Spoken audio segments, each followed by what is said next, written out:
look fairly familiar. We changed it from vertical to horizontal, but you still pick a spec at level 10.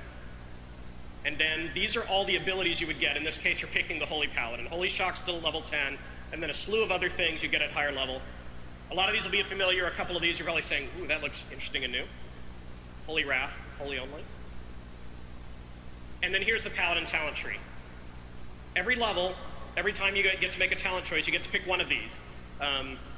These are all very powerful. They should feel very unique and very exciting. I really want to emphasize that. You'll see some familiar names in here, but don't assume that it works exactly the same way it does on live. Sanctified Wrath, for example, we had to make the kind of thing that a Holy Paladin or Protection Paladin would also say, you know what, that's something I could really use, that sounds fun, I want to try it.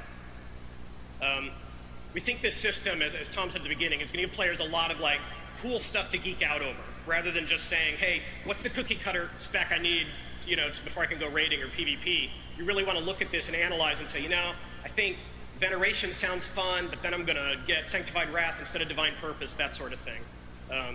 It's pretty exciting. I think once you see all of the individual talents here, you'll be pretty excited about it too.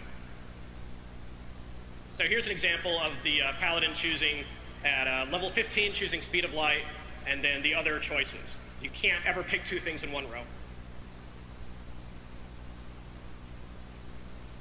We knew when we started out here that the only way to really get you guys to understand how this system works is to go through every freaking talent in the game. So we're going to do a panel right after this one, and we're going to walk you through every class and say, here are your talents, enjoy.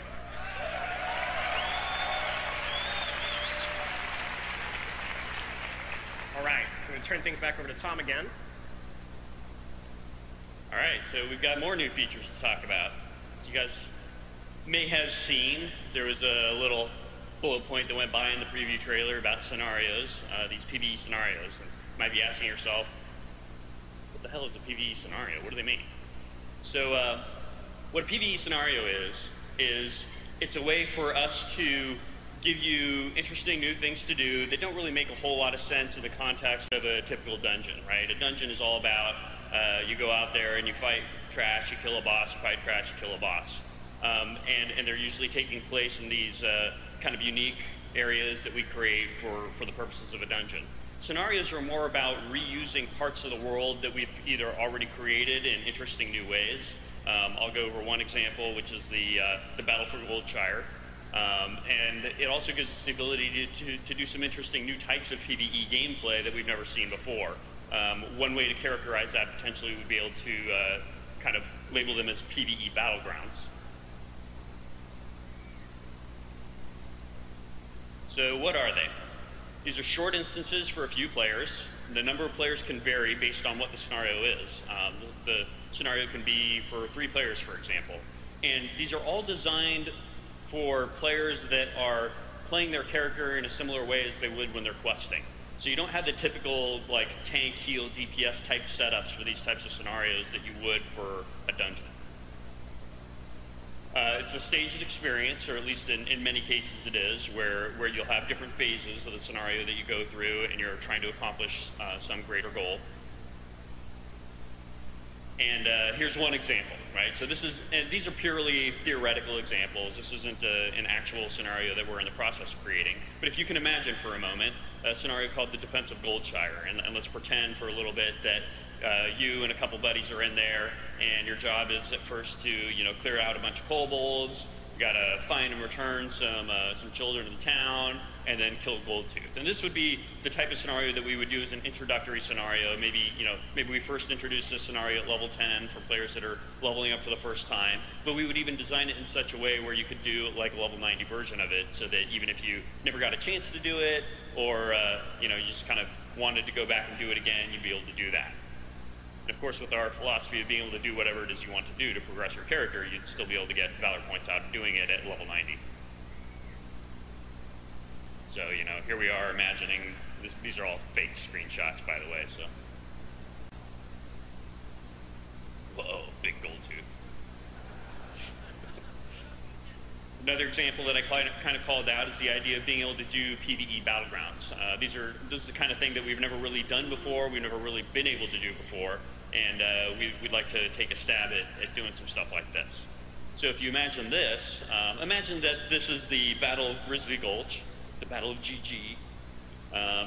And let's, again, purely hypothetical example, let's imagine that this is a Defense of the Ancient style battleground, right? Except there are no enemy players on the other side. Because there are a lot of players out there that would love to do battleground type content, but are kind of, freaked out by fighting other players, or, makes them really nervous, or they just don't like that kind of thing.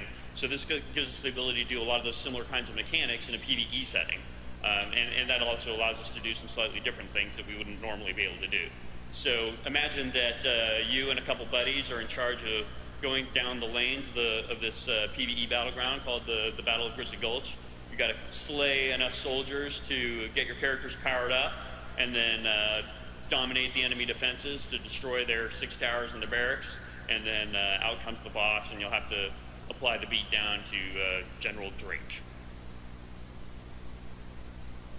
Here's actually a map that we've been working on a little bit. This one is like an extension of a Defense of the Ancient style battleground that we're currently working on, so you can kind of imagine the scenario taking place in an environment like this. So these scenarios have a wide variety of different applications that really give us the ability to do new things that we haven't done before with dungeons, because those are very much about tank, heal, DPS, fight some mobs, tank them, heal them, beat them down, boss, etc.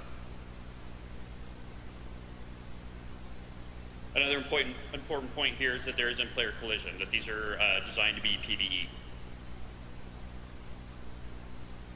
And one other way to look at these is that they could potentially replace group quests. I know that a lot of you probably experienced way back in the day when we used to do a lot more group quests out in the outdoor world, but we always had problems with, some people would be halfway into doing the group quest when you join up with the quest, and you kind of have to start over again, and all the kind of awkwardness of, LFGing inside, trade chat or whatever, or in an LFG chat for that zone of trying to find a group to do your group quest, because this gives us a more elegant way to use some of those interesting outdoor areas to do group style questing. So that brings us to how it kind of works, and kind of a little look into that. Now, not surprisingly, this is the type of queue and go sort of scenario, like a dungeon finder. So you pop open a UI and you queue for it. And on the upside, no role requirements. It kind of implies automatically very short queues. Yeah. So you might even be able to imagine being able to do something like this while you're waiting for your dungeon queue to pop, because they're intended to be pretty quick experiences. And of course, this is one of many different options to earn Valor points to progress your character. So now let's talk about another one of those new features that went by, and that's Challenge Mode Dungeons. Hopefully this will be something that excites a lot of you in the room. I don't know how many of you guys were around way back in the day when we had this thing called the 45-minute Baron Run. So that was pretty exciting, and I've always really wanted for us to be able to do that sort of thing again and really institutionalize it in a way that adds a whole new type of gameplay. Granted, there were some not fun elements to it. For example, like if it was blocking your progression to getting your tier 1.5 set back in the day, that part of it was a little bit of a downer. But that won't happen here. So what are challenge mode dungeons? Dungeons, as you know, are these experiences that you guys go through already. But wouldn't it be interesting if we had essentially time trial versions of these dungeons? And so challenge modes really are that. When you set yourself into a challenge mode and you group up with your buddies or potentially queue into a challenge mode dungeon, the purpose of doing this is going to be to complete the dungeon in a specified amount of time. And so that implies a whole different level of coordination and teamwork that you don't necessarily get when you're just sort of plodding through, either because you're new to the dungeon or you're just trying to get the loot out of it and you're just kind of taking your time to do whatever. And you'll rip through there as fast as you can in order to earn bronze, silver, or gold medals for doing it as quickly as you possibly can. The gear levels for these are normalized, which is another important distinction here. So what that means is that, for example, if you were to apply that to today's world, you would all be brought down to the same level of gear. All your gear would scale down to the same level of gear, some standard level, that you would go through this. So it isn't the kind of thing that you can just get better gear to overpower your way through. So when you're able to, talk about, yeah, we got, yeah. So you'll be able to brag to your buddies about how you got that, 23-minute run, and you'll know that it's a fair basis comparison because everybody's gear was at the same level. And what do you get out of it other than Valor points, of course? You also get sweet-looking gear with no stats. What might that be for? Transmogrify, perhaps. So we're going to create an entire tier of gear that has a unique and special look that you'll be able to get exclusively by doing challenge modes. So if you do the challenge modes and you rip through there and you get the gold medal in all the different dungeons, you'll be able to earn yourself an entire set of gear to show off to your friends about what a badass you are for being able to clear these dungeons as quickly as you can.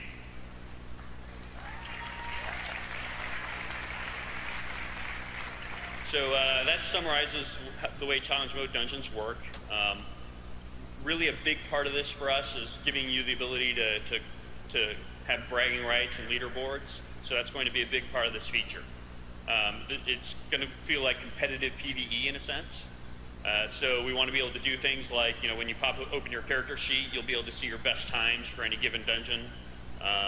You'll be able to see what the rewards are for the different dungeons if you complete them in gold, silver, or bronze times. You'll also be able to compare yourself to your guildmates and other people on your realm. So you'd be able to pop open a UI and see, what are the top times for people on this realm for this dungeon. Get yourself on that leaderboard. Show people what a badass you really are. And so that sums it up for challenge modes. With that, we are going to hand it over to Corey to talk about the pet battle system.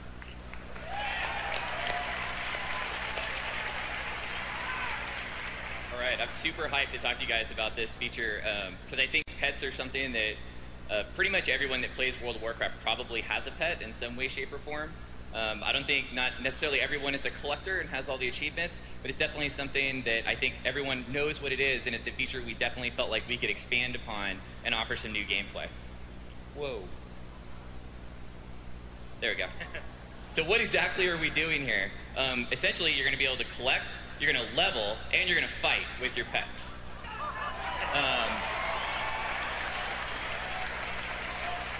So we're going to go through all of these in a little bit more detail, but first some key elements. First of all, it's accessible to everyone.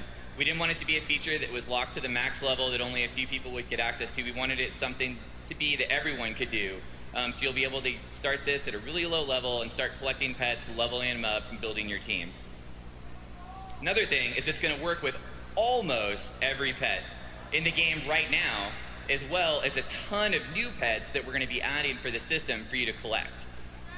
So for all you people already out there that already have, say you've got 100 pets, most likely almost all of those pets are going to work with the system right when you get it. Now granted, you're going to have to level them on your own, but they'll still be able to work with the system.